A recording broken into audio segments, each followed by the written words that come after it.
Pakistan's Ministry of Finance has projected continued growth in remittances in its latest monthly economic outlook report, attributing the upward trend to seasonal factors such as Ramazan and Eid. The report notes that Pakistan's external account has strengthened with the rising exports and a notable increase in remittances despite a rise in imports. These seasonal inflows are expected to help maintain the current account deficit within manageable limits. In February, the current account deficit dropped sharply to $12 million from $420 million a month earlier. Over the first 8 months of the current fiscal year, the country recorded a current account surplus of $691 million compared to a deficit of $1.7 billion in the same period last year.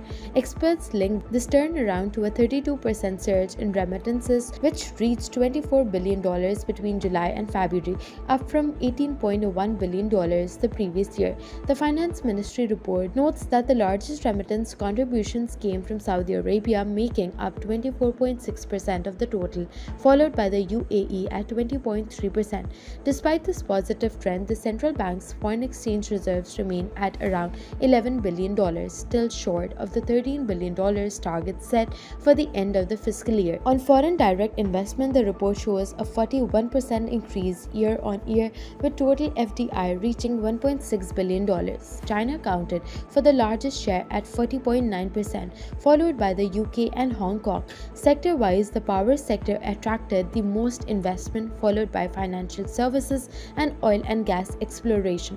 The report also highlighted improvement in the fiscal position, with the fiscal deficit narrowing to 1.7% of GDP in the July to January period, down from 2.6% last year.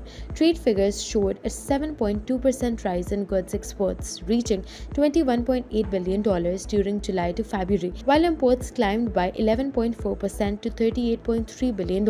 Pakistan's key export markets remain the UK, US, Europe, and China, with export performance trending above the potential level. The Finance Ministry says these developments point to a more stable macroeconomic environment, while cautioning that continued growth will depend on maintaining foreign inflows and managing fiscal and external risk.